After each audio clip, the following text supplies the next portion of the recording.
नमस्कार सर्वांना, सर्वप्रथम श्री स्वामी समर्थ। तर स्वागत आहे आपल्या चॅनलच्या एका नवीन व्हिडिओमध्ये। तर आज आहे अक्षय तृतीया। अक्षय तृतीया निमित्त तुम्हा सर्वांना खूप खूप शुभेच्छा। तर आज श्री स्वामी समर्थ महाराजांसाठी सुंदर अशी पेशवाई पगडी मी तुम्हाला बनवून दाखवणार आहे। तर आज आपण कोणत्याही प्रकारचं स्टिचिंग करणार नाही आहोत, तर आज आपण महाराजांसाठी ग्लूचा वापर करून खूप सुंदर अशी पेशवाई पगडी बनवणार आहोत। तर डिटेलमध्ये माप किती घ्यायचं, कटिंग कसं करायचं हे मी तुम्हाला डिटेलमध्ये सांगणार आहे। आणि पेशवाई पगडीसाठी लागणारं साहित्य मी कुठून घेतलंय हे सुद्धा तुम्हाला सांगणार आहे। तर व्हिडिओ स्किप न करता पूर्ण बघा। मी ही पगडी फर्स्ट टाइम ट्राय करत आहे आणि तुमच्यासोबत सुद्धा शेअर करत आहे। अजून एक्स्ट्रा काहीतरी चांगलं करता आलं असतं असं जर तुम्हाला वाटलं पेशवाई पगडीमध्ये, तर तुम्ही मला कमेंटमध्ये नक्की सांगा। मी नेक्स्ट टाइम ते ट्राय करण्याचा आणि तुमच्यासोबत शेअर करण्याचा नक्की प्रयत्न करेन। तर आता महाराजांसाठी सुंदर अशी पेशवाई पगडी आपण तयार करूयात। त्याच्यानंतर महाराजांना परिधान केल्याच्या नंतर लुक सुद्धा तुम्हाला बघायला मिळणार आहे। तर व्हिडिओ स्किप न करता पूर्ण बघा, कारण आजची अक्षय तृतीया निमित्ताची सुंदर अशी पूजा मी महाराजांची करणार आहे। आणि पेशवाई पगडीसोबत सुंदर असा धोतर, शेला, कंबरपट्टा महाराजांना परिधान करणार आहे। तो लुक तुम्हाला व्हिडिओच्या शेवटी नक्की बघायला मिळेल। तर आता आपण महाराजांसाठी पेशवाई पगडी बनवायला सुरुवात करूया। चला तर श्री स्वामी समर्थ महाराजांसाठी सुंदर अशी पेशवाई पगडी आपण आज बनवणार आहोत। तर पेशवाई पगडी आज आपण शिवणार नाहीये, तर पेशवाई पगडी आपण गमाच्या साह्याने चिकटवणार आहोत। तर पेशवाई पगडी कशी बनवायची, त्याचा माप किती घ्यायचा हे डिटेलमध्ये मी तुम्हाला सांगणार आहे। तर आता आपण महाराजांची 11 इंचाची मूर्ती आहे आणि 11 इंचासाठी महाराजांचा डोक्याचा जो घेर येतो तो 6.2 इंच एवढा येतो। तर आता 6.2 इंचाच्या हिशोबाने आपण पेशवाई पगडी बनवणार आहोत। तर पेशवाई पगडी बनवण्यासाठी मी इथे फोम शीट घेतलेली आहे। बघू शकता ही फोम शीट आहे, ही मी मिशोवरून ऑर्डर केली होती। एवढी जाडीची ही फोम शीट घेतलेली आहे। तर फोम शीट घेतल्यामुळे काय होतं, याला जो राऊंड शेप आहे तो प्रॉपरली येतो। तर त्यासाठी मी ही फोम शीट घेतलेली आहे। याच्याऐवजी तुम्ही वहीचा पुट्टा किंवा बॉक्सचा पुट्टा असतो तो सुद्धा तुम्ही वापरू शकता। तर बघा, सगळ्यात पहिल्यांदा मी काय काय घेतलेलं आहे हे तुम्हाला दाखवते। तर ही फोम शीट घेतलेली आहे। याची जी रुंदी आहे ती 1.5 इंच आहे आणि याची जी लांबी आहे ती 7.2 इंच आहे। म्हणजे आपला जो ऍक्च्युअल माप आहे तो 6.2 इंच आहे, त्याच्यामध्ये 1 इंच मी एक्स्ट्रा घेतलेला आहे, 7.2 इंच। त्याच्यानंतर फोम शीटचाच अजून एक चौकोनी तुकडा घेतलेला आहे, तो मी अंदाजे घेतलेला आहे। असे मी 2 अंदाजे तुकडे चौकोनी कट करून घेतलेले आहेत। याचा जो माप आहे पुढे मी तुम्हाला सांगणार आहे। त्यानंतर पेशवाई पगडीसाठी आपल्याला अजून एक फोम शीटची लांब अशी पट्टी लागणार आहे। तर या पट्टीची जी लांबी आहे ती 25 इंच लांब आहे आणि जी रुंदी आहे ती अर्धा इंचापेक्षा जरा जास्त आहे। तर याचा सुद्धा अंदाजे माप मी तुम्हाला सांगत आहे। पुढे याचा ऍक्च्युअल माप आपल्याला किती लागणार आहे तो जशी जशी टोपी आपण तयार करणार तसं मी तुम्हाला सांगणार आहे। जसे ही फोम शीट मी कटिंग करून घेतलेली आहे त्याच पद्धतीने तर मी कापड सुद्धा कटिंग करून घेतलेला आहे। तर सगळ्यात बघा, ही जी 6.2 इंचावाली जी मी तुम्हाला फोम शीट कटिंग करून दाखवली, तर त्याच्यासाठी हा मी कापड घेतलेला आहे। हा असा आपल्याला व्यवस्थित ठेवायचा आहे, तो मावला पाहिजे या अंदाजाने मी हा कापड कटिंग करून घेतलेला आहे। तर बघा, हा एक कापडाचा तुकडा। त्याच्यानंतर जे चौकोनी तुकडे मी तुम्हाला दाखवले त्याच्यासाठी 2 मी कापडाचे चौकोनी तुकडे सुद्धा कटिंग करून घेतलेले आहेत। आणि जी मी 25 इंच लांबवाली जी तुम्हाला फोम शीटची पट्टी दाखवली त्यासाठी सुद्धा मी हा कापड जो आहे तो 25 इंच लांब कटिंग करून घेतलेला आहे। तर आता कापड आणि फोम शीट जी घेतलेली आहे ती कटिंग कसं केलं आणि त्याचं किती माप आहे तो मी अंदाजे तुम्हाला सांगितलेला आहे। त्याचबरोबर आता आपल्याला ही जी पेशवाई पगडी चिकटवण्यासाठी आपल्याला गम लागणार आहे। तर बघा, हा B7000चा जो गम आहे तर तो मी मिशोवरून ऑर्डर केला होता। हा सुद्धा आपल्याला इथे वापरायचा आहे। त्याचबरोबर जी ग्लू गन येते ती सुद्धा आपल्याला इथे वापरायची आहे। जर का व्यवस्थित चिकटलं नाही तर याच्याने व्यवस्थित चिकटून जातं, त्यासाठी मी ग्लू गम सुद्धा घेतलेला आहे। तर याला प्लगिंग करून गरम करून जे गम येतं त्याच्याने आपल्याला चिकटवायचं आहे। तर त्याच्यानंतर आपल्याला पेशवाई पगडीचा सुंदर लुक येण्यासाठी हा मी डायमंडचा एक गोल पॅच घेतलेला आहे। त्याचबरोबर ही जी मण्यांची जी लेस येते छोटीवाली ती सुद्धा घेतलेली आहे। तर बघा याचा आपण वापर करून आज आपण पेशवाई पगडी बनवणार आहोत। तर सगळ्यात पहिल्यांदा आपण पेशवाई पगडी बनवण्यासाठी जी फोम शीट आपण घेतलेली आहे त्याच्यावरती कापड चिकटवून घेऊया। तर बघा अशा पद्धतीने ही फोम शीट ठेवायची आहे आणि व्यवस्थित असं कापड जो आहे तो चौकोनमध्ये आपल्याला चिकटवून घ्यायचा आहे। हे बघा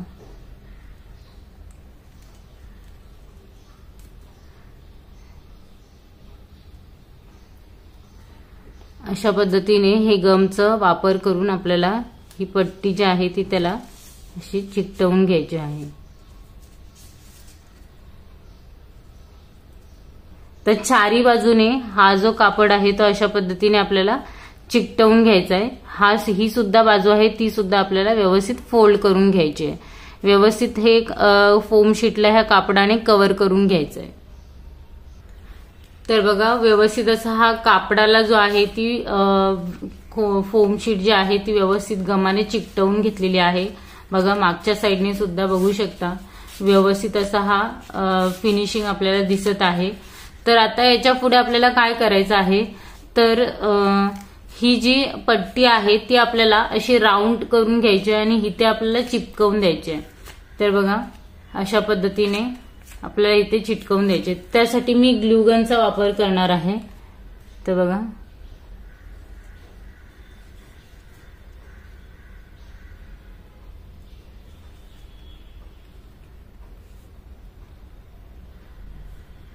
हे बघा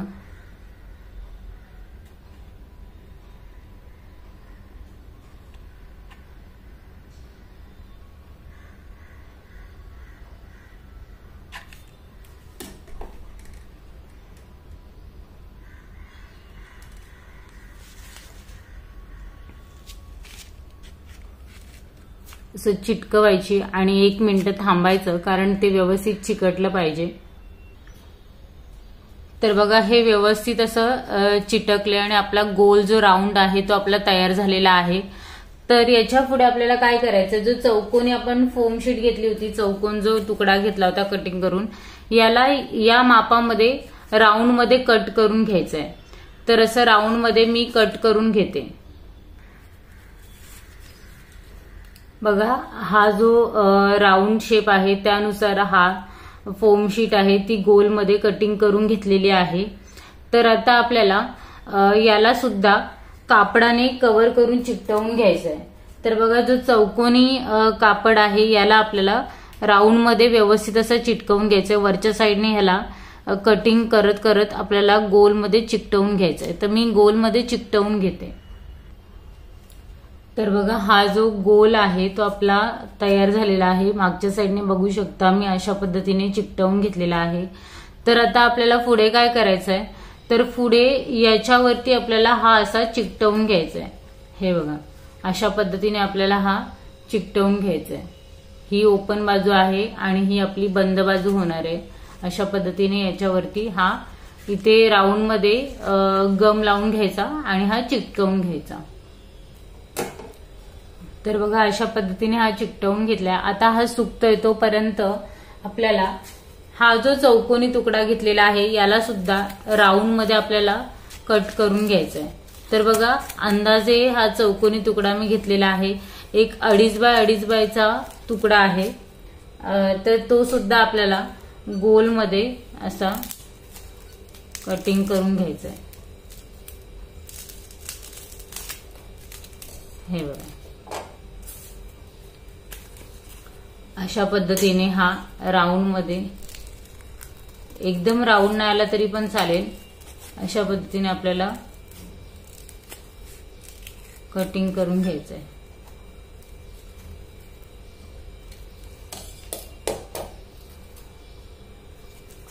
त्याच्यानंतर हा जो राऊंड आपण घेतलाय याला मध्यभागी अशा पद्धतीने आपल्याला फोल्ड करायचा आहे। हे बघा अशा पद्धतीने आपल्याला घ्यायचा आहे आणि फोल्ड करायचा आहे। फोल्ड केल्याच्या नंतर जो दुसरा वाला आपण चौकोनी तुकडा घेतला होता त्याला सुद्धा याने आपल्याला कापडाने रॅप करून घ्यायचा आहे। हे बघा, अशा पद्धतीने व्यवस्थित असा रॅप करून घ्यायचा। हे बघा, आणि आपल्याला हा जो कापड आहे तो आतमध्ये टाकून पूर्ण आपल्याला असा चिकटवून घ्यायचा आहे। हे बघा, असा हा तयार होणार आहे वरती। तर बघा, हा जो गोल होता त्याला आपल्याला अशा पद्धतीने फोल्ड करून घ्यायचा आहे। पहिल्यांदा फोल्ड केल्याच्या नंतर ह्याला कापडाने पूर्ण रॅप करून घ्यायचं आहे। तर बघा, अशा पद्धतीने कापडाने पूर्ण रॅप करून घ्यायचं आणि त्याला खालच्या साईडने जो कापड आहे त्याला गमाने चिकटवून द्यायचं आहे। तर बघा, अशा पद्धतीने हा जो आहे तो तयार झालेला आहे। आता आपल्याला काय करायचं आहे, हा बरोबर आपल्याला असा मध्यभागी वरती चिकटवून घ्यायचा आहे। हे बघा, अशा पद्धतीने आपल्याला याच्यावरती आपल्याला चिकटवून घ्यायचं आहे। तर इथे मी ग्लू गनचा वापर करून मी चिकटवणार आहे। तर बघा, अशा पद्धतीने हे चिकटवलेलं आहे वरती। आता आपल्याला काय करायचंय, जी आपण दुसरी वाली जी फोम शीटची पट्टी घेतली ती लांबवाली, ती आपल्याला कापडाला चिकटवून घ्यायची। तर बघा, हा जो कापड आहे याला आपल्याला फोम शीट अशा पद्धतीने ठेवायची आहे आणि अशा पद्धतीने याला रॅप करायचंय। दोन्ही बाजूने पूर्ण पट्टीला आपल्याला चिकटवून घ्यायचंय। तर मी ग्लूने व्यवस्थित असं चिकटवून घेते। तर बघा, ही अशा पद्धतीने पट्टी जी आहे ती आपली तयार झालेली आहे। फोम शीटला व्यवस्थित असं कापड जो आहे तो रॅप करून घेतलेला आहे। तर आता आपल्याला काय करायचं आहे, ही जी टोपी आहे आपली त्याला आपल्याला अशा पद्धतीने मध्यभागी ठेवून राऊंड मध्ये आपल्याला 2 राऊंड मारून घ्यायचे। 2 राऊंड मध्ये आपल्याला ही जी पट्टी आहे ती आपल्याला चिकटवून घ्यायची। हे बघा, अशा पद्धतीने आपल्याला ही जी पट्टी आहे ती चिकटवून घ्यायची। हे बघा, मध्यभागी आपल्याला ठेवून अशी चिकटवून घ्यायची। तर मी व्यवस्थित अशी मध्यभागी ठेवून चिकटवून देते आणि एक्स्ट्रा जी उरलेली जी पट्टी आहे ती आपल्याला इथून कट करून द्यायची। मागच्या साईडने आपल्याला इथे कट मारून द्यायचे। जिथे आपण टोपीला जॉईंट दिले ना तिथंच जाऊन आपल्याला त्या पट्टीचा एंड करायचा आहे आणि कट करायचे। अशा पद्धतीने ही आपल्याला दिसणार आहे। हे बघा, समोरून अशा पद्धतीने दिसते। तर मी ही व्यवस्थित अशी चिटकवून घेते।